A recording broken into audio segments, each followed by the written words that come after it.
പറഞ്ഞു നിൽക്കാൻ സമയമില്ല. ലോകചരിത്രത്തിൽ ഇതേവരെ പ്രതിപാദിക്കപ്പെടാൻ മറക്കപ്പെട്ടു പോയ എല്ലാ സാർവജനീനമായ അത്ഭുതത്തിന്റെ ലോകത്തിന്റെ മുമ്പിൽ പറഞ്ഞു കൊടുത്ത അള്ളാഹുവിന്റെ വിശുദ്ധ ഖുർആൻ എന്റെ കേൾക്കാനത്തിന്റെ പ്രിയപ്പെട്ട സഹോദരങ്ങളോട് സഹോദരിമാരോട്, അള്ളാഹുവിന്റെ ഖുർആൻ ഏറ്റവും വലിയ അത്ഭുതത്തിന്റെ വേദഗ്രന്ഥമാണ് നമ്മൾ കേട്ടിട്ടുണ്ട്.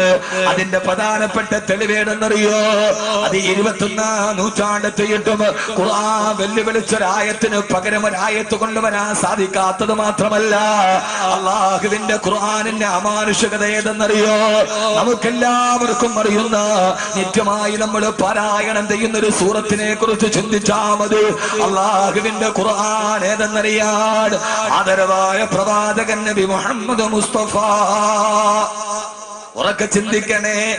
ആദരവായ പ്രവാചകൻ നബി മുഹമ്മദ് മുസ്തഫ സല്ലല്ലാഹു അലൈഹി വസല്ലം ജബൽ അബൂ ഖുബൈസിന്റെ മുകൾ ഭാഗത്ത് കയറി നിന്നിട്ട് മക്കാ ഖുറൈശികളോട് പറഞ്ഞുവല്ലോ, മക്കക്കാരെ, നിങ്ങൾ ഏകനായ അല്ലാഹുവിൽ വിശ്വസിക്കുക.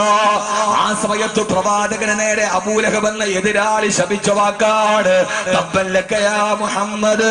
ഓ മുഹമ്മദ്, നിന്റെ രണ്ട് കൈകളും നശിച്ചു പോകട്ടെ മുഹമ്മദ് സല്ലല്ലാഹു അലൈഹി വസല്ലം. അബൂലഹബിനെ വിമർശിച്ചുകൊണ്ട് ഖുർആനിൽ ആയത്തിറങ്ങി. തബ്ബത് യദാ അബീ ലഹബി വതബ് മാ ഗനാ ലഹു മാലുഹു വമാ കസബ് സയസ്ലാ നാരൻ ذات لهب وامرأته حمالة الحطب في جيدها حبل من مسد. എല്ലാവർക്കും അറിയാവുന്ന ഒരു സൂറത്തിന്റെ അത്ഭുതത്തെ ഞാൻ നിങ്ങളോട് പറഞ്ഞു തരികയാ. തബ്ബത് യദാ അബീ ലഹബിൻ വതബ്. അബൂലഹബിന്റെ രണ്ട് കൈകൾ നശിച്ചു പോകട്ടെ. മാത്രമല്ല വംറഅതുഹു, അവന്റെ ഭാര്യയായ ഉമ്മു ജമീല. ആ ഉമ്മു ജമീലയും അബൂലഹബും അവന്റെ ഭാര്യ ഉമ്മു ജമീലയും സയസ്ലാ നാറാ, അവര് നാളെ നരകത്തിൽ പോകാനുള്ളവരാ. ശ്രദ്ധിച്ച് കേൾക്കണേ. അബൂലഹബിനെയും ഭാര്യ ഉമ്മു ജമീലയെ കുറിച്ചിട്ട് അള്ളാഹു വിധി എഴുതുകയാ. സയസ്ലാ നാറാ, അവര് രണ്ടുപേരും നാളെ നരകത്തിൽ പോകാനുള്ളവരാ. എങ്ങാനും അബൂലഹബും ഭാര്യ സ്വർഗത്തിൽ പോകാൻ അവകാശികളായാൽ അതോടെ അള്ളാഹുവിന്റെ ഖുർആൻ തകർക്കപ്പെടുകയില്ലേ? അബൂജഹലിന്റെ നേതൃത്വത്തിൽ ആയിരക്കണക്കിന് ആളുകൾ ഖുർആനിനെ പരാജയപ്പെടുത്താൻ തന്ത്രങ്ങൾ മെനയുമ്പോ എന്റെ പ്രിയപ്പെട്ട മുസ്ലിം ചെറുപ്പക്കാരാ, അബൂലഹബ് വെല്ലുവിളിക്കണ്ട, അബൂജഹലും കൂട്ടരും ഉറക്കമളക്കണ്ട. യഥാർത്ഥത്തിൽ അബൂലഹബും ഭാര്യ ഉമ്മു ജമീലയും പോലും അല്ലാഹുവിന്റെ റസൂലിന്റെ അടുക്കൽ വന്നിട്ട് ലാ ഇലാഹ ഇല്ലല്ലാഹ് എന്ന് 24 അക്ഷരമെങ്ങാനും പറഞ്ഞാൽ അതോടെ ഖുർആൻ പിന്നെ ചരിത്രത്തിന്റെ ചവട്ടുകൊട്ടയിലേക്ക് പോവുകയാ. കാരണം ഖുർആൻ പറഞ്ഞത് സയസ്ലാ നാറാ, ഇവര് രണ്ടുപേരും നരകത്തിലാണെന്നല്ലേ. ഖുർആനിനെ പരാജയപ്പെടുത്താൻ അബൂലഹബും ഭാര്യ ഉമ്മു ജമീലയും കൂടി വന്നിട്ട് ലാ ഇലാഹ ഇല്ലല്ലാഹ് മുഹമ്മദുർ റസൂലുള്ളാഹ് എന്നെങ്ങാനും ഒന്ന് പറഞ്ഞിരുന്നെങ്കിൽ അതോടെ ഖുർആന്റെ പ്രവചനം തെറ്റി. അവര് രണ്ടുപേര് സ്വർഗത്തിന്റെ അവകാശികളായി. ഖുർആൻ പറഞ്ഞതോ സയസ്ലാ നാറാ. പരാജയപ്പെടുത്താൻ ലോകത്തിന്റെ ബുദ്ധിരാക്ഷസന്മാര് തന്ത്രം മെനയുമ്പോ പ്രതിയോഗികളായ ഒരാളുടെ നാവിൻ മുമ്പത്തിലെ 24 അക്ഷരം തെളിഞ്ഞു പോയാൽ ഈ ഗ്രന്ഥം തകർക്കപ്പെടുമെന്നിരിക്കെ അതൊന്ന് പറയാൻ അവസരം കിട്ടാതെ, അതൊന്ന് പറയാൻ മനസ്സിൽ തോന്നിക്കാട് ലോക ചരിത്രത്തിന്റെ അത്ഭുതമായി അല്ലാഹുവിന്റെ ഖുർആൻ നിലനിൽക്കുമ്പോ എന്റെ പ്രിയപ്പെട്ട സഹോദരങ്ങളോട് സഹോദരിമാരോട് ആ ഖുർആൻ നമ്മുടെ ജീവിതത്തിന്റെ വെളിച്ചമാകാത്തതെന്താ? സ്വാമി നമ്മോട് പറയുന്നു, 3 സൂറത്തുകൾ നിങ്ങൾ പാരായണം ചെയ്യണേ. 3 സൂറത്തുകൾ നിങ്ങൾ പാരായണം ചെയ്യണേ. ഇല്ല, 3 സൂറത്തുകൾ പാരായണം ചെയ്യണ്ട. ഇന്നലെ ബഹുമാനനായ നമ്മുടെ മഹീമന്നാര് പ്രസംഗിച്ചതുപോലെ ലോകം എഴുതി കളഞ്ഞു പോയൊരു മനുഷ്യന്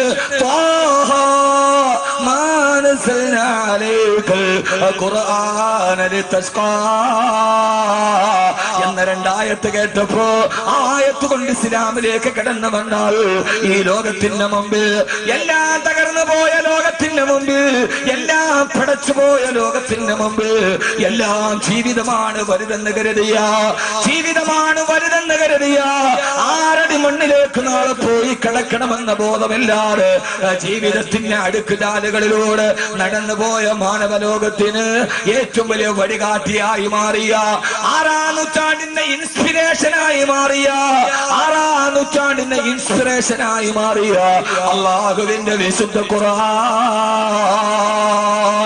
ആദരവായ പ്രവാചകൻ നബി മുഹമ്മദ് മുസ്തഫ, ഉറക്കെ ആദരവായ പ്രവാചകൻ നബി മുഹമ്മദ് മുസ്തഫ സല്ലല്ലാഹു അലൈഹി വസല്ലം ഒരു ദിവസം പറഞ്ഞു കൊടുത്തതാ, ഇന്ന ഹാദിഹിൽ ഖുലൂബ തസ്ദഉ, ഈ ഹൃദയത്തിന് തുരുമ്പ് പിടിക്കും, ഈ ഹൃദയം എപ്പോഴും തുരുമ്പ് പിടിക്കും, കമാ തസ്ദഉൽ ഹദീദ്, ഇരുമ്പ് തുരുമ്പ് പിടിക്കുന്നത് പോലെ ഈ ദുനിയാവിൽ ജീവിക്കുന്ന നമ്മുടെ ഹൃദയത്തിന് തുരുമ്പ് പിടിക്കും. ആ തുരുമ്പ് പിടിക്കുമ്പോ സഹാബത്ത് ചോദിച്ചു, നബിയേ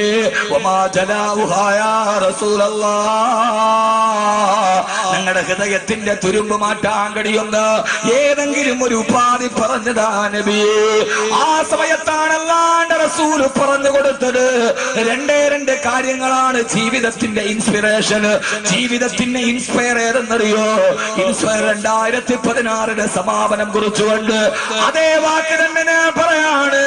ലോകത്തിന്റെ ഏറ്റവും വലിയ തെമ്മാടി കൂട്ടങ്ങളായിരുന്ന അഹിയാനന് നജുറു ഇലാ അഖീനാ ഇദാ ലം യജുറു ബിഹി ഇല്ലാ അഖാനാ, ഞങ്ങൾ ഒരു ദിവസം നന്നാവില്ലെന്നും വാശിയോടെ പാടിക്കൊടുത്തവരോട് ഹബീബായ നബി തങ്ങൾ പറഞ്ഞു, നിങ്ങളുടെ ഹൃദയത്തിന് വഴിത്തിരിവുണ്ടാകണമെങ്കിൽ രണ്ട് കാര്യങ്ങൾക്ക് കഴിയൂ. ഒന്നേരെന്നറിയോ? ദിക്റുൽ മൗതി, മരിക്കുമെന്നുള്ള ബോധമുണ്ടാവുക. ഇൻസ്പയർ 2016 ഞാൻ തലക്കെട്ട് വിശദീകരിക്കുകയാണ്. രണ്ട് കാര്യങ്ങൾക്ക് നമ്മുടെ ജീവിതത്തിൽ വഴിത്തിരിവ് സൃഷ്ടിക്കാൻ കഴിയൂ. ഒന്ന് ദിക്റുൽ മൗതി, മരിക്കുമെന്നുറപ്പിക്കുക, മരിക്കുമെന്നുറപ്പിക്കുക. എപ്പോഴാണ് മരണമെന്ന് പറയാൻ കഴിയില്ല. പരവൂര് പുറ്റിങ്ങൾ ക്ഷേത്രത്തിൽ വെടിക്കെട്ട അപകടം നടക്കുമ്പോ എന്റെ പ്രിയപ്പെട്ട സഹോദരങ്ങള്, ഇന്ന് ഞങ്ങൾ അവിടെ സന്ദർശിക്കാൻ വേണ്ടി പോകുമ്പോ അവിടുത്തെ തദ്ദേശവാസികള് ഞങ്ങളോട് വിവരണം നടത്തിയതാ. അവിടെ ചെല്ലുമ്പോ പടക്കപ്പുറയ്ക്ക് തീ പിടിച്ച് ആ പടക്കപ്പുറയിൽ സൂക്ഷിച്ചിരിക്കുന്ന അത്യുഗ്ര സ്ഫോടന ശേഷിയുള്ള പദാർത്ഥങ്ങൾ പൊട്ടിത്തെറിക്കുമ്പോ അതിന്റെ തൊട്ടടുത്ത് 10,000-കണക്കിന് ആളുകളെ കണ്ടുകൊണ്ട് നിൽക്കുകയാ. ഒരാൾ പറഞ്ഞതേടെന്നറിയോ? ഏത് സമയത്താണ് ദുരന്തം വരുതെന്നറിയോ? പ്രിയപ്പെട്ട ദൈവത്തിന് പ്രീതിയർപ്പിക്കാൻ തിരുമുൽക്കാഴ്ചയുമായത് അയാൾ ആ സംഭവ സ്ഥലത്ത് വന്നിട്ടില്ല. അവിടെ നിന്ന് 1.5 കിലോമീറ്റർ അകലേക്ക് കോൺക്രീറ്റ് വീഞ്ഞ് സ്ഫോടനത്തിന്റെ ശക്തിയിൽ പാഞ്ഞു വന്ന് അത് നേരെ വന്ന് റോഡിലിടിച്ച്, ആ റോഡിലിടിച്ചിട്ട് പിന്നെ നേരെ എതിർവശത്തുള്ള കടയുടെ ഷട്ടറിൽ പോയിടിച്ച് അവിടെ നിന്ന് നേരെ തിരിച്ചു വന്ന് ബൈക്കിന്റെ പുറകിലോട്ട് കയറാൻ പോകുന്ന ചെറുപ്പക്കാരന്റെ തകർത്തുകൊണ്ട് ചിതറിത്തെറിച്ചു പോകുമ്പോ സ്ഫോടനം നടന്നതിന്റെ തൊട്ടടുത്ത് നിന്നവന് മരണം വരുന്നതിന് മുമ്പ് 3 മിനിറ്റ് മുമ്പ് ഒഴിവാക്കിയിട്ട് മരണത്തിൽ നിന്ന് 1.5 കിലോമീറ്റർ അകലെ കിടക്കുന്നവനെ മരണത്തേക്ക് മാടി വിളിച്ച ആളാരാ? ആണ്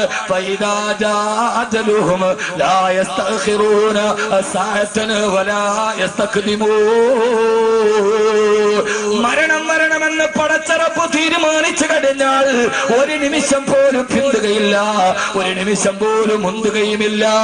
ഏത് സമയത്തും മരണം നിന്റെ അടുക്കലോട്ട് കടന്നു വരുമ്പോ എന്റെ പ്രിയപ്പെട്ട സഹോദരങ്ങളോട് എനിക്ക് പറയാനുള്ളത്, ഞാൻ പരവൂര് വെടിക്കെട്ട അപകടം പറഞ്ഞിട്ട് നിങ്ങളുടെ ഹൃദയത്തെ പിടിച്ചു കുലുക്കുകയല്ല, നിങ്ങളെ മരണത്തെ കുറിച്ച് പേടിപ്പിക്കുകയല്ല.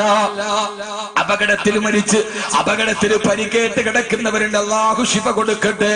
വേദന കൊണ്ട് നിലവിളിക്കുന്നവന്റെ ജാതി നോക്കുന്നവൻ മനുഷ്യനല്ല. അവിടെ എന്ത് ജാതിയാണുള്ളത്, അവിടെ എന്ത് വർഗമാണുള്ളത്, അവിടെ എന്ത് ഭാഷയാണുള്ളത്?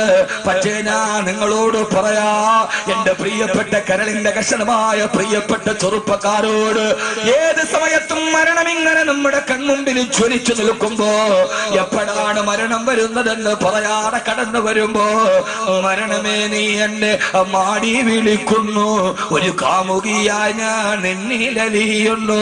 മരണമേ നീ എത്ര സുന്ദരിയാണെന്നോ, വിരൂപനാമെന്നെ നീ എന്തിന് മോഹിച്ചു. മരണമേ നീ എന്നെ മാടി വിളിക്കുന്നുവോ, നീ എന്റെ ജീവിതത്തിലേക്ക് പടന്നു കയറുണ്ടോ? അതുകൊണ്ട് എന്റെ സഹോദരങ്ങളോട് സഹോദരിമാരോട് മരണത്തെ കുറിച്ച് പറഞ്ഞിട്ട് ഞാൻ പേടിപ്പിക്കുകയല്ല. ഏത് സമയത്ത് അസറായിൽ വന്നാലും മരണദൂതനെ കണ്ട് പേടിക്കുന്നതെന്തിനാ? മരണദൂതനെ ഏറ്റവും വലിയ കാമുകനാക്കി മാറ്റാൻ പ്രണയമെന്ന 3 അക്ഷരത്തെ കാമമെന്ന 2 അക്ഷരവുമായി കൂട്ടിച്ചേർത്ത് പ്രണയമാണെല്ലാം വലുതെന്ന് കരുതുന്ന ആധുനിക ന്യൂ ജനറേഷൻ ചെറുപ്പക്കാരോട്, ആധുനിക ന്യൂ ജനറേഷനോടാണ് പറയാ, പുതിയ ലോകത്തിന് ലോകമിട്ട് കൊടുത്ത പേരാണ് ന്യൂ ജനറേഷൻ, പുതുതലമുറ. എന്താണ് ന്യൂ ജനറേഷൻ എന്നറിയുമോ? അണുകുടുംബത്തിൽ ജനിച്ചിട്ട് ആധുനിക രാസവള നിർമ്മാണശാലയിലെ ഉപോൽപ്പന്നം പോലെ ബ്രോയിലർ കോഴിയെ പോലെ തിന്നുതടിച്ച് KFCയും കെൻഡക്കിയും ബർഗറും മാത്രം തിന്നുപടിച്ച് രാവിലെ എഴുന്നേറ്റാലുടനെ മൊബൈൽ ഡാറ്റയുടെ ബാലൻസിന്റെ GB നോക്കിയിട്ട് 1 GB താഴെയാണെങ്കിൽ ആശങ്കയോടെ നടന്ന് പാതിരാ സമയമാകുമ്പോ ആരാണ്ടം മടിക്കുത്തിന് പിടിച്ചിട്ടാണെങ്കിലും മൊബൈൽ ഡാറ്റ ചാർജ് ചെയ്ത് പാതിരാത്രിയുടെ നിശബ്ദതയിൽ ലോകം തലയിണയിലെ കമിഴ്ന്ന് കിടന്നുറങ്ങുമ്പോ ലോകത്തിന്റെ അശ്ലീലതകളും അസ്വാരസ്യങ്ങളും എന്റെ കിടപ്പുമുറിയുടെ 4 ഇഞ്ചിലേക്ക് കൊണ്ടുവന്ന് എല്ലാം കണ്ടും കൊണ്ടും അനുഭവിച്ചും അവസാനം തളർന്ന് വിരിച്ചു വെച്ചിരിക്കുന്ന ലാപ്ടോപ്പിന്റെ ഡെസ്ക്ടോപ്പിലേക്ക് തല കുനിച്ചു വെച്ച് മയങ്ങിക്കിടന്നുറങ്ങുന്ന വർഷങ്ങളായി സുബഹിന്റെ ബാങ്കിച്ച് വീര് കേൾക്കാത്ത മധ്യാഹ്നത്തിലുയരുന്ന എന്റെ പ്രിയപ്പെട്ട പുതുതലമുറയോട് ഏറ്റവും വലിയ പരീക്ഷിക്കേണ്ട കാമുകനാരെന്നറിയോ? അത് മറ്റാരുമല്ല, മലക്കുൽ മൗത്ത് അസ്റായീൽ അലൈഹിസ്സലാത്തു വസ്സലാം. മഹാനായ ഹുദൈഫത്തുൽ യമാൻ റളിയല്ലാഹു അൻഹു, മഹാനായ ഹുദൈഫ റളിയല്ലാഹു തആല അൻഹു മരണാസന്നനായി കിടക്കുമ്പോ അസ്റായീൽ അലൈഹിസ്സലാത്തു വസ്സലാം വരികയാണ്. മഹാനായ ഹുദൈഫ പറഞ്ഞതേതെന്നറിയോ? മഹാനായ ഹുദൈഫ റളിയല്ലാഹു തആല അൻഹു പറയാ, ഹബീബുന ജാഅ ഇലാ ഫാകാ. ഞാൻ എത്ര നാളായി പ്രതീക്ഷിച്ചിരിക്കുകയായിരുന്നു ഒന്ന് നേരിട്ട് കാണാൻ. ഞാൻ എത്ര നാളായി കാത്തിരുന്ന എന്റെ കൂട്ടുകാരനാണ് വരുന്നത്. അസ്റായീൽ അലൈഹിസ്സലാത്തു വസ്സലാമിനെ കണ്ടപ്പോ ഹുദൈഫ റളിയല്ലാഹു തആല അൻഹു പറഞ്ഞ വാക്കാണ്, ഹബീബുന ജാഅ ഇലാ ഫാകാ. ഞാൻ കാത്തിരുന്ന എന്റെ കൂട്ടുകാരൻ എന്റെ തലയുടെ മുകളിൽ വന്നല്ലോ. ഇതാണ് മരണം. അസ്റായീലിനെ കണ്ടിട്ട് പേടിക്കുകയല്ല, വിഷമിക്കുകയല്ല. മഹാനായ ഹുദൈഫ റളിയല്ലാഹു തആല അൻഹു പറഞ്ഞു അത്രേ, ഹബീബുൻ ജാഅ ഇലാ ഫാകാ. ഞാൻ ഇത്രയും നാൾ കാത്തിരുന്ന ആൾ എന്റെ തലയുടെ മുകളിൽ വന്നല്ലോ. ലാ അഫ്ലഹ മൻ നദിം. അസ്റായീൽ വരുമ്പോ ഖേദിക്കുന്നവൻ ജീവിതത്തിൽ വിജയിക്കില്ല. അല്ലാഹു നമ്മളെ കാക്കട്ടെ. നമുക്ക് മരണമെന്ന് പറഞ്ഞാൽ പേടിയാ, അസ്റായീൽ വരുന്നു എന്ന് പറഞ്ഞാൽ പേടിയാ. പക്ഷെ അവരങ്ങനെയല്ല.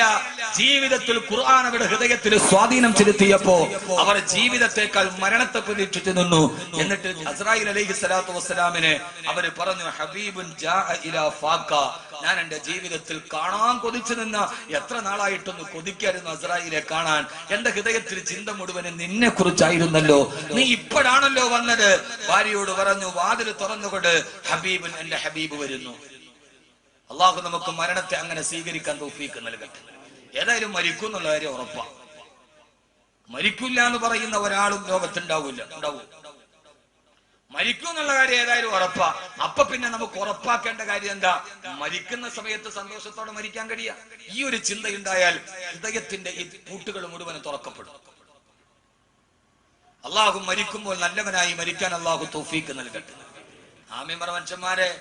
ഒരാൾക്കും മരിക്കും ഉറപ്പുണ്ടെങ്കിൽ, നാളെ പള്ളിക്കാട്ടിൽ മലന്ന് കിടക്കും എന്ന് ഉറപ്പുണ്ടെങ്കിൽ 4 കാര്യങ്ങൾ അവന്റെ ജീവിതത്തിൽ വർദ്ധിപ്പിച്ചിരിക്കണം. എത്ര കാര്യം? 4 കാര്യം. 4 കാര്യം ജീവിതത്തിൽ പാടെ ഒഴിവാക്കുകയും ചെയ്യും. നാളെ മരിക്കും ഉറപ്പുണ്ടെങ്കിൽ, ഇനി അതൊന്നും ഇല്ല, ഞാൻ കഴിക്കണ മരുന്നുകൊണ്ട് അവസാനം വരെ പോകുമെന്നാണ് ഉറപ്പെങ്കിൽ പിന്നെ ചെയ്തിട്ടും പറഞ്ഞിട്ട് കാര്യമില്ല. നാളെ മരിക്കും. 6 അടി മണ്ണിൽ എന്നെ അടക്കും. എന്റെ മാതാപിതാക്കൾ എന്നേക്കാൾ മുമ്പിലൂടെ പോയവർ അവരുടെ മുമ്പിലൂടെ പോയെടുത്ത് ഞാനും കാരാളികോണത്തെ പള്ളിയുടെ ഖബർ ഒരു ദിവസം എനിക്ക് വേണ്ടി കുഴിക്കപ്പെടും, ഞാൻ അവിടെ അടക്കപ്പെടും എന്ന് ഹൃദയത്തിൽ ഉറപ്പുണ്ടെങ്കിൽ 4 കാര്യങ്ങൾ പൂർണ്ണമായി വർദ്ധിപ്പിച്ചിരിക്കും. അല്ലാഹു തൗഫീഖ് നൽകട്ടെ. ഒന്നാമീൻ പറയാ. ഉറക്കം വരുന്നുണ്ടോ? ഉറക്കം വരണോ മാലിജി? ഉണ്ടോ? ഇല്ലല്ല. 10:30 11:30 ആകുമ്പോൾ നമ്മൾ പിരിയും. അള്ളാഹു സ്വീകരിക്കുമാറാകട്ടെ. കാരണം സാധാരണ നമ്മൾ അസ്രായിലിനെ പറഞ്ഞ് പേടിപ്പിക്കുക ചെയ്യുക. ഞാൻ ഇവിടെ പേടിപ്പിക്കുകയല്ല, നമ്മൾ സുഖിപ്പിക്കുകയാണ്. അസ്രായിൽ അലൈഹി സ്വലാത്തു വസ്സലാമിനെ ഒരു കാമുകനെ പോലെ കണ്ടു. ഞാൻ എത്ര നാളായിട്ട് കാത്തിരിക്കുക, എന്താ ഇതുവരെ വരാത്തത്? കാരണം അവർ അതിനുവേണ്ടി ഒരുങ്ങിയിരുന്നു. നമ്മളോ മരണത്തിനു വേണ്ടി ഒരുങ്ങുക എന്നതാണ് മരണത്തെ കുറിച്ചുള്ള ഏറ്റവും വലിയ സ്മരണം. അല്ല നമ്മളിങ്ങനെ നീ മരിക്കും കേട്ടോ, ഞാൻ മരിക്കും കേട്ടോ, ഒരു നാൾ നീയും പൂക്കൂട്ടോ എന്ന് വെറുതെ പറയലല്ല. എപ്പ വന്നാലും ഏത് സമയത്താണ് വരുന്നതെന്ന് അറിയില്ല. എപ്പ വന്നാലും പോകാൻ റെഡിയായിട്ടിരിക്കുക. ഞാൻ ഇപ്പൊ എന്നെ വന്ന് വിളിച്ചാൽ പോകാൻ റെഡിയാണ്. മഹാനായ സയ്യിദുനാ അബൂബക്കർ സിദ്ദീഖ് റളിയല്ലാഹു തആല, മഹാനായ സയ്യിദുനാ അബൂബക്കർ സിദ്ദീഖ്. ഇങ്ങനെ സലാത്ത് പറഞ്ഞാൽ ഞാൻ അത് പറയില്ല. ആള് കുറവോ കൂടുതലോ എന്നൊരു വിഷയമല്ല. നമുക്ക് നമ്മുടെ നാട്ടിൽ വാങ്ങു പറയാം എത്ര പേര് വേണം. ആദരവായ പ്രവാചകൻ നബി മുഹമ്മദ് മുസ്തഫ, പോരാ ഹബീബായ നബി മുഹമ്മദ് മുസ്തഫ, താജ്ദാറെ മദീന നബി മുഹമ്മദ് മുസ്തഫ സല്ലല്ലാഹു അലൈഹി വസല്ലമ, മഹാനായ റസൂലുള്ളാഹി സല്ലല്ലാഹു അലൈഹി വസല്ലം പഠിപ്പിച്ചു തരികയാ. എന്റെ പ്രിയപ്പെട്ട സഹോദരങ്ങളെ, ജീവിതത്തിൽ നാം അറിയേണ്ട ഒരു കാര്യം നമ്മൾ എപ്പോഴും പഠിക്കാറുണ്ടല്ലോ. ബഹുമാനപ്പെട്ട മഹാനായ സയ്യിദുനാ അബൂബക്കർ സിദ്ദീഖ് റളിയല്ലാഹു തആല അൻഹു വഫാത്തിന്റെ വേളയിൽ കേടുമ്പോ മഹദിയായ ആയിഷ റളിയല്ലാഹു തആല അൻഹ തന്റെ വാപ്പരോഗബാധിതനായ നിറഞ്ഞ സമീപത്തെ കോടി വന്നു. അവിടെ വരുമ്പോ അബൂബക്കർ റളിയല്ലാഹു തആല അൻഹു സക്കറാത്തിന്റെ വേദനയിലാണ്. മഹദിയായ ആയിഷ റളിയല്ലാഹു തആല അൻഹ ആ സമയത്ത് 20 വയസ്സാണ് ആയിഷ ബീവിയുടെ പ്രായം. വാപ്പാന്റെ പ്രായം 63 വയസ്സാണ്. അല്ലാഹുവിന്റെ റസൂൽ വഫാത്തായ അതേ വയസ്സിലാണ് അബൂബക്കർ റളിയല്ലാഹു തആല അൻഹു വഫാത്തായത്. അതിന് കാരണമുണ്ട്. ഒരു ദിവസം വഫാത്താകുന്നതിന്റെ തൊട്ട് മുമ്പുള്ള ദിവസം അല്ലാഹുവിന്റെ റസൂൽ സല്ലല്ലാഹു അലൈഹി വസല്ലമ വഫാത്താവാൻ പോവുകയാണ്. അലി റളിയല്ലാഹു തആല അൻഹുവിനെ കണ്ടു. അലിയേ, നിന്നെ ഞാൻ ജീവിതത്തിൽ കണ്ടില്ലായിരുന്നെങ്കിൽ എന്റെ മകൾക്കൊരു നല്ല ഭർത്താവിനെ കിട്ടുമായിരുന്നില്ലല്ലോ. അലീനെ സമാശ്വസിപ്പിച്ചു. മറുഭാഗത്ത് ഉസ്മാൻ റളിയല്ലാഹു തആല അൻഹു നിൽക്കുന്നു.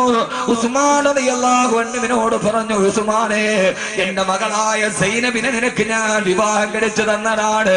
എന്റെ സൈനബ് മരണപ്പെട്ടു പോയി. രണ്ടാമത്തെ മകളെയും നിനക്ക് ഞാൻ വിവാഹം ചെയ്തു തന്നു. ഇനിയും നിനക്ക് പെൺകുട്ടികൾ ഉണ്ടെങ്കിൽ നിനക്ക് ഞാൻ വിവാഹം ചെയ്ത് തരുമായിരുന്നു. വാപ്പ വിട പറയുന്നതിന് മുമ്പ് തന്റെ മരുമക്കളോട്, അമ്മായപ്പൻ വിട പറയുന്നതിന് മുമ്പ് മരുമക്കളോട് പറഞ്ഞ വാക്കാണിത്. നിങ്ങളായിരുന്നല്ലോ എന്റെ മകളുടെ ഏറ്റവും നല്ല ഭർത്താവ്. എനിക്ക് ഇനിയും പെൺമക്കൾ ഉണ്ടായിരുന്നുവെങ്കിൽ ഉസ്മാനെ, നിങ്ങൾക്ക് ഞാൻ വിവാഹം ചെയ്തു തരുമായിരുന്നു. തിരിഞ്ഞു നോക്കുമ്പോ വലതു ഭാഗത്ത് അബൂബക്കർ റളിയല്ലാഹു അൻഹു ഉണ്ട്, ഇടതു ഭാഗത്ത് ഉമർ റളിയല്ലാഹു അൻഹു ഉണ്ട്. രണ്ടുപേരുടെയും ചുമലുകളിലൂടെ തന്റെ റിസാലത്തിന്റെ ഇരു കരങ്ങൾ എടുത്ത് വെച്ചിട്ട് വലത്തെ കൈ അബൂബക്കർ റളിയല്ലാഹു അൻഹുവിന്റെ ചുമലിലിട്ടു, ഇടത്തെ കൈ ഉമർ റളിയല്ലാഹു അൻഹുവിന്റെ ചുമലിലിട്ടു.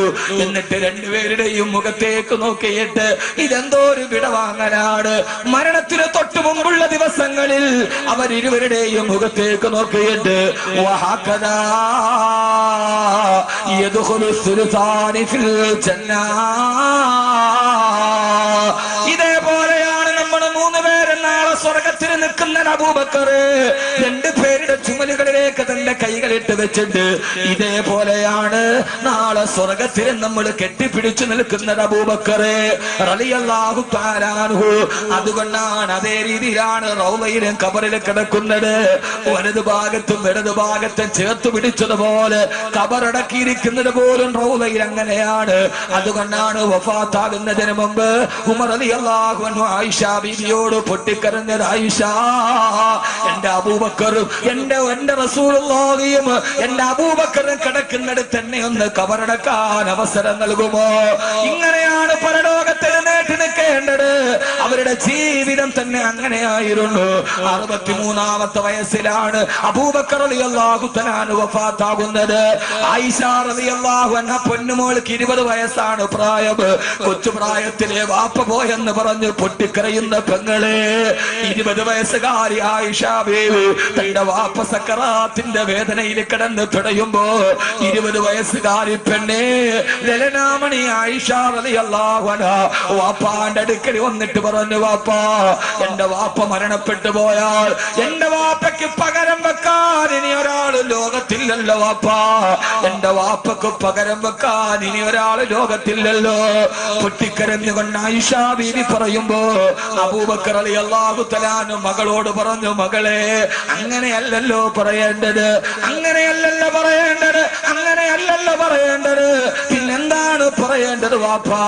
സക്കറാത്തിൽ കിടക്കുന്ന വാപ്പ ചാരത്തിരുന്ന് പൊട്ടിക്കരയുന്ന 20 വയസ്സുകാരിയോട് പറയാണ്, വജാഅത സക്കറത്തുൽ മൗതി ബിൽ ഹഖ് അദാലിക മാ കുന്ത മിൻഹു തഖീദ്. അല്ല പറഞ്ഞത് അങ്ങനെയല്ലേ, മരണം വന്നു, ആ മരണം നിന്നെ പിടികൂടാതിരിക്കാൻ നീ ഓടിക്കൊണ്ടിരിക്കുകയായിരുന്നു. ഓടി ഒളിച്ച മരണം വന്നു ആയിഷ എന്ന് പറയാ. ആയിഷ റളിയല്ലാഹു തആല അൻഹാ എന്ന് പറഞ്ഞിട്ട് ആയിഷ റളിയല്ലാഹു തആല അൻഹാ വിട പറയുന്ന വാപ്പാന്റെ മുമ്പിലിരുന്ന് പൊട്ടിക്കരഞ്ഞുകൊണ്ട് പാടിയത്രേ, വാബിയലു യുസ്തസ്കൽ ഗമാമു ബിവജ്ഹി ഹിമാലുൽ യതാമാ ഇസ്മത്തുൽ അറാമിനി. ഇതുപോലൊരു മരണം നമുക്ക് കാണാൻ കഴിയില്ല. ഞാൻ പറയാണ്, നമ്മുടെ കുടുംബത്തിന്റെയും വിട പറയലുകൾ ഇങ്ങനെയാവണം. വാപ്പ പോയാലും മകളോട് സന്തോഷ വാർത്ത പറഞ്ഞിട്ട് പോകണം. മകളാണ് നേരത്തെ പോയതെങ്കിൽ വാപ്പയോട് പറഞ്ഞിട്ട് പോകണം. ഖബറിലേക്ക് പോയാലും പിന്നെ നമുക്ക് വിഷമമില്ലല്ലോ. എന്റെ വാപ്പ കലിമ പറഞ്ഞിട്ടാണ് മരിച്ചത്, എന്റെ ഉമ്മ കലിമ പറഞ്ഞിട്ടാണ് മരിച്ചത്, എന്റെ വാപ്പ വുളൂഇന്റെ അവസ്ഥയിലാണ് മരിച്ചത് എന്ന് സമാധാനത്തോടെ പറയാൻ. എന്റെ വാപ്പ നിസ്കാരത്തിലാണ് മരിച്ചത്. ഈ അടുത്ത സമയത്ത് ആലങ്കോടുള്ളൊരു സുഹൃത്തിനോട് പറഞ്ഞു, ഉസ്താദേ, 10 മണിക്ക് വാപ്പ വുളൂഎടുത്ത് വെള്ളിയാഴ്ച ദിവസമാ നേരെ പള്ളിയിൽ പോയി. അവിടെ പോകുന്ന വഴിക്കുള്ളവർക്കെല്ലാം സദക്ക കൊടുത്തു. എന്നിട്ട് അവിടെ പോയി പള്ളിയിൽ ഇരുന്നിട്ട് സൂറത്തുൽ കഹ്ഫ് ഓതി. അത് കഴിഞ്ഞിട്ട് വെള്ളിയാഴ്ചയുടെ പ്രത്യേക സലാത്ത് ചൊല്ലിക്കഴിഞ്ഞിട്ട് പള്ളിയിലെ ഖത്തീബിനെ പോയി റൂമിൽ കണ്ടിട്ട് സദക്ക കൊടുത്തിട്ട് പറഞ്ഞു, ദുആ ചെയ്യണേ. പള്ളിയിലെ മുക്രിക്ക് സദക്ക കൊടുത്തു. എന്നിട്ട് നേരെ വന്ന് മിഹ്റാബിന്റെ ഇമാമിന്റെ തൊട്ടു പുറകിൽ വന്നു നിന്നു. അവിടെ നിന്നിട്ട് അവിടെ ഇരുന്നു കൊണ്ട് ഉറക്കെ ചൊല്ലാൻ തുടങ്ങി, ലാ ഇലാഹ ഇല്ലല്ലാഹ്. അടുത്ത് ജുമയ്ക്ക് വേണ്ടി വന്ന ആളുകൾ അത്ഭുതത്തോടെ നോക്കവേ സഫിലിരുന്നിട്ട് അദ്ദേഹം ഉറക്കെ പറയാൻ തുടങ്ങി, ലാ ഇലാഹ ഇല്ലല്ലാഹ്. ഒരു ആഴ്ചയിലെ ഏറ്റവും വലിയ അഫ്ളലായ ദിവസത്തിന് ബാങ്ക് കൊടുക്കാൻ പള്ളിയിലെ മുഅദ്ദിന് ബാങ്ക് ജുമയുടെ ബാങ്ക് തുടങ്ങി. ആ മനുഷ്യൻ ലാ ഇലാഹ ഇല്ലല്ലാഹ് എന്ന് പറഞ്ഞു. അദ്ദേഹം സഫിലേക്ക് വലതുവശത്തേക്ക് മറിഞ്ഞു വീണു. ഇന്നാ ലില്ലാഹി വ ഇന്നാ ഇലൈഹി റാജിഊൻ. മരണമല്ല പാഠം തരേണ്ടത്, ജീവിതമല്ല പാഠം തരേണ്ടത്, മരണമാണ് പാഠം തരേണ്ടത്. ആ ചെറുപ്പക്കാരൻ എന്നോട് പറഞ്ഞു, ഞങ്ങളുടെ വാപ്പ മരിച്ചതിന്റെ പേരിൽ ഒരു തുള്ളി കണ്ണീര് പോയിട്ടില്ല. കാരണം സാലിഹീങ്ങളും ഔലിയാക്കളും മരിച്ചതുപോലെ ഞങ്ങളുടെ നാടൻ കാക്കയായിരുന്നു. ഞങ്ങളുടെ വാപ്പ മരിച്ചല്ലോ എന്ന സന്തോഷമാ. എന്റെ പ്രിയപ്പെട്ട സഹോദരങ്ങളെ, സഹോദരിമാരെ, ഒന്നിച്ചൊരു വീട്ടിൽ കെട്ടിപ്പിടിച്ച് കിടന്നുറങ്ങി മക്കളുമായി താമസിച്ച് ഒരു ദിവസം അസ്രായീൽ ആരും അറിയാത്തവനെ പോലെ കടന്നു വന്ന് നമ്മളിൽ ഒരാൾ, അത് നമ്മുടെ ഭാര്യയായിരിക്കാം, അത് നമ്മുടെ ഭർത്താവായിരിക്കാം, കെട്ടിപ്പിടിച്ച് നമ്മുടെ മുത്തി വളർത്തിയ നമ്മുടെ മക്കളായിരിക്കാം, ലാ ഇലാഹ ഇല്ലല്ലാഹ് എന്ന് വിളിച്ചിട്ട് പള്ളിയുടെ മുമ്പിലൂടെ റോഡിലേക്ക് വരുമ്പോ 6 അടി മണ്ണിലേക്ക് അവസാനിച്ചിട്ട് വിട്ട് തിരിച്ചു പോകുമ്പോ വീട്ടിലിരിക്കുന്ന നമുക്ക് പള്ളിക്കാറ്റിനടക്കപ്പെട്ടവന്റെ കഥയറിയാതെ വീട്ടിലിരുന്ന് കരയുമ്പോ ആ സമയത്ത് ആശ്വസിക്കാനുള്ളതെന്താ? ഏറ്റവും നല്ല മരണമാണ് എന്റെ പിതാവിന് കിട്ടിയത്, ഏറ്റവും നല്ല മരണമാണ് എന്റെ ഭാര്യക്ക് കിട്ടിയത്, ഏറ്റവും നല്ല മരണമാണ് എന്റെ പൊന്നുമോന് കിട്ടിയത്. ആയിഷ റളിയല്ലാഹു തആല വാപ്പാന്റെ ചാരത്ത് നിന്ന് പാടാൻ തുടങ്ങി. വാപ്പാ വാപിയലു യുസ്തസ്കൽ ഗമാമു ബിവജ്ഹിഹി റിമാലുൽ യതാമാ ഇസ്മത്തുൽ അറാമിലി. വാപ്പാ നിങ്ങളെ തവസ്സുലാക്കി ദുആ ചെയ്തപ്പോഴാണല്ലോ മഴയാകാശത്ത് പെയ്തത്. ഹിമാലുൽ യതാമാ നിങ്ങൾ അനാഥകളുടെ സംരക്ഷകനായിരുന്നുവല്ലോ. ഇസ്മത്തുൽ അറാമിലി പാവപ്പെട്ട വിധവകളെ നിങ്ങളെ സംരക്ഷിച്ചിരുന്നുവല്ലോ എന്ന് പാടിയപ്പോ ഹബീബായ റസൂലുള്ളാഹിയുടെ കൂട്ടുകാരൻ അവിടെ കിടന്ന് പറഞ്ഞു, മോളെ അതെന്നെ കുറിച്ച് പറയേണ്ടതല്ല, അദാക റസൂലുള്ളാഹ്,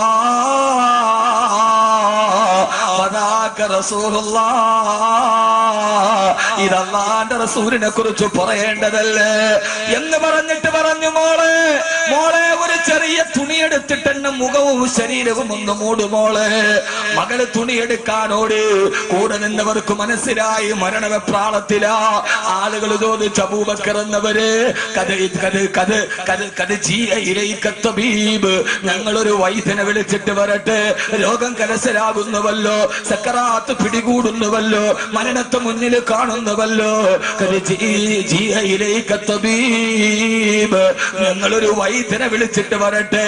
മോള് പുതപ്പിക്കാൻ വെള്ളത്തുണി എടുക്കാനോടി. ആ സമയത്ത് അബൂബക്കർ റളിയല്ലാഹു തആല അടുത്ത് നിന്നവരോട് പറഞ്ഞു, വൈദ്യൻ വന്നിട്ട് ചികിത്സിച്ചിട്ട് പോയല്ലോ. ഇതൊന്നും ചരിത്രത്തിൽ കേട്ടിട്ടുണ്ടാവില്ല. വൈദ്യം വന്ന് ചികിത്സിച്ചിട്ട് പോയല്ലോ. ഒരു വൈദ്യം വന്ന് പരിശോധന കഴിഞ്ഞിട്ട് പോയി കഴിഞ്ഞു. അവര് ചോദിച്ചു, വൈദ്യം വന്നുവെന്നോ? എന്നിട്ട് പരിശോധിച്ചിട്ട് ആ വൈദ്യൻ എന്താണ് പറഞ്ഞിരുന്നത്?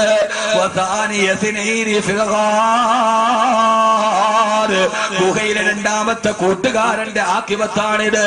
അബൂബക്കർ റളിയല്ലാഹു അൻഹു പറഞ്ഞു, വൈദ്യം വന്ന് എന്നെ പരിശോധിച്ചിട്ട് എന്നോട് പറഞ്ഞു അത്രേ, ഇന്നി ഫആലുന ലിമാ ഉരീദ്, ഇന്നി ഫആലുന ലിമാ ഉരീദ്. ഞാൻ എന്ത് ചിന്തിക്കുന്നുവോ അതനുസരിച്ച് നിന്നോട് ഞാൻ പ്രവർത്തിക്കും. നീ എന്റെ അടുക്കലേക്കല്ലേ വരുന്നത്, എന്നെ മുമ്പിലല്ലേ നിന്നെ പരിശോധനയ്ക്ക് കിടത്തുന്നത്. അന ഫആലുന ലിമാ ഉരീദ്, ഞാൻ എന്ത് തീരുമാനിക്കുന്നുവോ അതനുസരിച്ച് നിന്നോട് പ്രവർത്തിക്കുമടാ എന്ന് പരിശോധിച്ച അല്ലാഹ് എന്നോട് പറഞ്ഞിട്ടാണ് വിട്ടത്. ആ മലക്കെന്നോട് പറഞ്ഞിട്ടാണ് പോയത്. ഇത് പറയേണ്ട താമസം സഹാബത്ത് പൊട്ടിക്കരയവേ. ആയിഷ റളിയല്ലാഹു തആല അൻഹാ തുണിയുമായി ഓടി വന്നു. 20 വയസ്സുകാരി മോള് വാപ്പാന്റെ കയ്യിലേക്ക് തുണി മുഖവും ഉടരുമങ്ങ് മൂടി. മഹാനായ അബൂബക്കർ സിദ്ദീഖ് റളിയല്ലാഹു അൻഹു മുഖമങ്ങ് മൂടിയപ്പോ സഹാബത്ത് പറഞ്ഞു, മഹാനവറുകളെ നിങ്ങൾ വിട പറഞ്ഞു പോവുകയല്ലേ? ഔസിനി യാ ഹബീബല്ലാഹ്, ഔസിനി യാ ഹബീബ റസൂലില്ലാഹ്. അല്ലാഹുവിന്റെ റസൂലിന്റെ കൂട്ടുകാരാ, പോകുന്നതിന് മുമ്പ് ഞങ്ങളോട് എന്തെങ്കിലും ഒരു സതുപദേശം പറഞ്ഞിട്ട് പോകണേ. മഹാനവറുകൾ പറയാൻ തുടങ്ങി, ഇന്നല്ലാഹ ഖദ് ഫതഹ ലക്കുമുദ് ദുനിയാ, അല്ലാഹു നിങ്ങൾക്ക് ദുനിയാവിനെ വിശാലമാക്കി തരും. അല്ലാഹു നിങ്ങൾക്ക് എത്ര പരീക്ഷണങ്ങൾ തന്നാലും ഒരു ദിവസം ദുനിയാവ് അല്ലാഹു നിങ്ങൾക്ക് വിശാലമാക്കി തരും. പക്ഷേ ആഖിറം മിടുക്കമാകാതിരിക്കാൻ നിങ്ങൾ പരിശ്രമിക്കണേ എന്നിട്ട് പറഞ്ഞു. സഹാബത്ത് ചോദിച്ചു, മഹാനവറുകളെ ആഖിറം മിടുക്കമാവാതിരിക്കാണമെങ്കിൽ, ഖബർ ഞെരുങ്ങാതിരിക്കണമെങ്കിൽ ഞങ്ങൾ എന്ത് ചെയ്യണം? 4 കാര്യങ്ങൾ നിങ്ങളുടെ ജീവിതത്തിൽ വർദ്ധിപ്പിക്കണേ എന്ന് മഹാനായ സയ്യിദുനാ അബൂബക്കർ സിദ്ദീഖ് റളിയല്ലാഹു അൻഹു ആ 4 വിലപ്പെട്ട സതുപദേശങ്ങൾ കൊടുത്തിട്ട്, അശ്ഹദു അല്ലാ ഇലാഹ ഇലാഹ ഇല്ലല്ലാഹ് വഅശ്ഹദു അന്ന മുഹമ്മദർ റസൂലുള്ളാഹ്. അല്ലാഹുവിന്റെ റസൂലിന്റെ കൂട്ടുകാരൻ വിരലടച്ച് ആയിഷ ബീവി മുഖത്തെ തുണിയെടുത്ത് മാറ്റുമ്പോ പൂർണ്ണചന്ദ്രന്റെ പുഞ്ചിരി പോലെ മുഖത്തൊളിപ്പിച്ചിട്ട് റൂഹ് വിട പറഞ്ഞിട്ട് ജീവിച്ചിരുന്നതിനേക്കാൾ വലിയ സൗന്ദര്യത്തോടെ കിടക്കുന്നുണ്ട് എന്റെ പ്രിയപ്പെട്ട ഉപ്പ എന്ന് ബഹുമാനപ്പെട്ട സയ്യിദത്തുനാ ആയിഷത്തു സിദ്ദീഖ റളിയല്ലാഹു തആല അൻഹാ. ഇതാണ് അബൂബക്കർ റളിയല്ലാഹു അൻഹുവിന്റെ വിട പറയൽ. എല്ലാം പറഞ്ഞു, ഉറപ്പിച്ചു, അള്ളാഹുവിന്റെ ദൂതനെ കണ്ടു, കൊടുക്കാനുള്ള ഉപദേശം കൊടുത്തു, പോയി. ഇങ്ങനെ ആവണം എന്റെ മരണം എന്ന് ചിന്തിക്കലാണ് ഹൃദയം നന്നാവാനുള്ള ഏറ്റവും വലിയ കാര്യം. അള്ളാഹു നമ്മളെ അങ്ങനെ ആക്കി തരട്ടെ. ആമീൻ പ്രപഞ്ചന്മാരെ. മഹാനായ അബൂബക്കർ റളിയല്ലാഹു തആല അൻഹു പറഞ്ഞു, നാളെ ഖബറിൽ കിടക്കുമെന്ന് ഉറപ്പുണ്ടെങ്കിൽ 4 കാര്യങ്ങൾ വർദ്ധിപ്പിക്കാം. ഇൻഷാ അല്ലാഹ് അത് പറയുമ്പോൾ നമ്മുടെ സമയം ഏതാണ്ടാവും.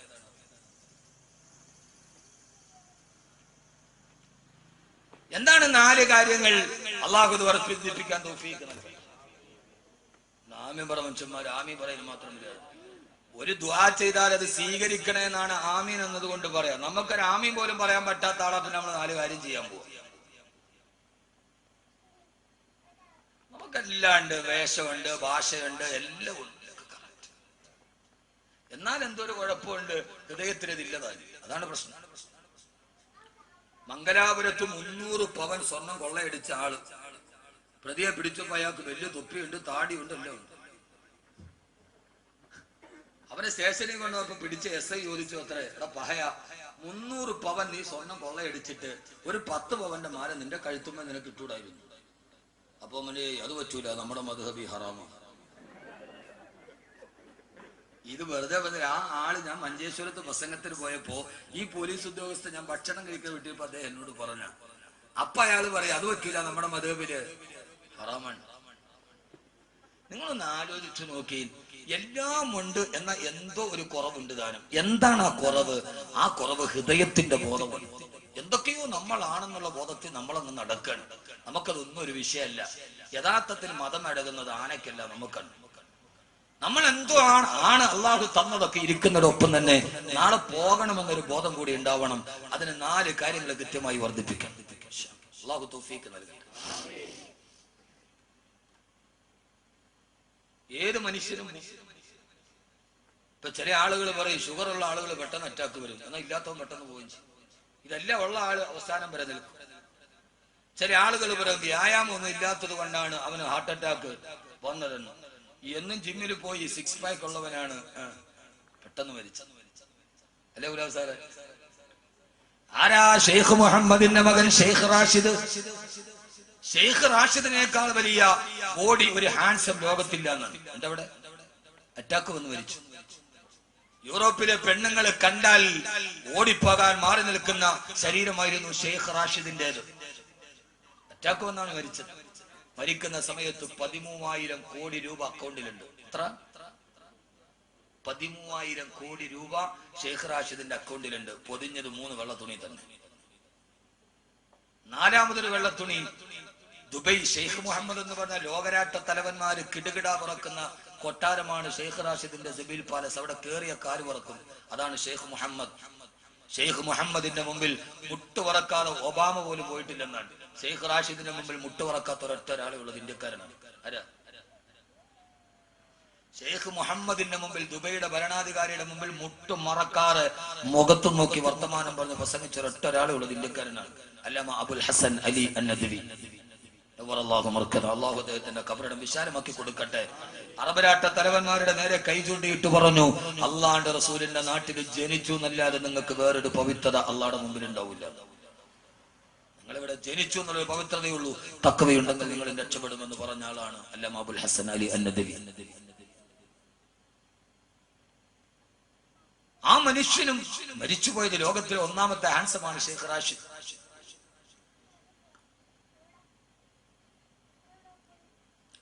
ഒന്നാമത്തെ ഹാൻസമാണ്. ഏഷ്യാഡ് ഒളിമ്പിക്സിലെ കുതിരപ്പന്തയത്തിൽ 1ാം സമ്മാനം നേടിയാൽ പക്ഷേ മരണമെന്ന കുതിരയെ പിടിച്ചു കിട്ടാൻ മനുഷ്യന് കഴിഞ്ഞില്ല. അതുകൊണ്ട് ജീവിതത്തിൽ അനിവാര്യമായി 2 ദിവസം നമ്മൾ ഇവിടെ ഒരുമിച്ച് കൂടി മഹല്ല് കമ്മിറ്റി കുറെ പാടുപെട്ടു, കുറെ പൈസയും ചെലവാക്കി. അവസാനം തിരിഞ്ഞപ്പോ എന്തുണ്ട് എന്ന് ചോദിച്ചാൽ 2 ദിവസം ക്ലാസ് നടന്നു, ഡോക്ടർ CH അഷ്റഫിന്റെ ക്ലാസ് നടന്നു. എല്ലാം കഴിഞ്ഞ് എന്തുണ്ടെന്ന് ചോദിച്ചാൽ കിടന്ന് മുലപ്പാൽ കൊടുക്കുന്ന ഡോക്ടർ പറഞ്ഞത് തന്നെ. അവസാനം ഈ 4 കാര്യങ്ങൾ ജീവിതത്തിൽ വർദ്ധിപ്പിക്കാൻ നമ്മളൊരു മഹല്ല് സംഗമമാണ്, നമ്മുടെ ഇടയിൽ നമുക്കൊരു തീരുമാനമെടുക്കണം. അള്ളാഹു അങ്ങനെ ആക്കി തരട്ടെ. ഒന്ന് മഹാനായ അബൂബക്കർ റളിയല്ലാഹു തആല അൻഹു പറയുകയാ, ഒന്നാമതായി നാളെ മരിക്കുമെന്ന് നിനക്ക് ഉറപ്പുണ്ടെങ്കിൽ മാത്രം മതിയില്ല ചെയ്യണ്ട. നാളെ മരിക്കും, പള്ളിക്കാട്ടിൽ ഒരു രാത്രി എനിക്ക് വരാനുണ്ട് എന്ന് ഹൃദയത്തിൽ ഉറപ്പുണ്ടെങ്കിൽ, അങ്ങനെ ഒരു ഉറപ്പാണല്ലോ. മഹാനായ ഹസൻ ബസ്രി റളിയല്ലാഹു തആല അൻഹു ചോദിക്കുന്നുണ്ട്, അള്ളാഹു നിന്നെ കാണുന്നുണ്ട് എന്ന് നിനക്ക് ഉറപ്പുണ്ടോ? എന്നിട്ട് നീ തെറ്റ് ചെയ്യുന്നുണ്ട്.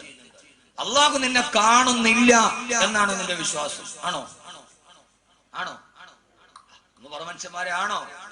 അല്ല. അങ്ങനെയാണെങ്കിൽ നീ ഒരു തെറ്റ് ചെയ്താൽ അള്ളാഹു ഇത് കാണുന്നില്ല എന്നാണ് നിന്റെ വിശ്വാസമെങ്കിൽ നീ കാഫിറാണ്, നീ ഇസ്ലാമിൽ നിന്ന് പുറത്താണ്. അള്ളാഹു കാണുന്നില്ല നമ്മൾ വിശ്വസിക്കുന്നുണ്ടോ? ഉണ്ടോ ജമാലാജി? ഇല്ല. അപ്പൊ പിന്നെ നമ്മുടെ വിശ്വാസം എന്താ പറ. ഈ സദസ്സ് കൊണ്ടാൻ പറ്റും. എന്താ ഇല്ലാസന? അള്ളാഹു കാണുന്നുണ്ട് അല്ലേ? അള്ളാഹു കാണുന്നുണ്ട് എന്ന് നിനക്ക് ഉറപ്പുണ്ടായിട്ടും നീ തെറ്റ് ചെയ്യുന്നുവെങ്കിൽ നിന്റെ ധൈര്യം വല്ലാത്ത ധൈര്യം തന്നെ. അള്ളാഹു ഇത് കാണുന്നുണ്ടെന്ന് ഉറപ്പുണ്ടായിട്ടും നീ തെറ്റ് ചെയ്യുകയാണെങ്കിൽ നിന്റെ ധൈര്യം വല്ലാത്ത ധൈര്യം തന്നെ.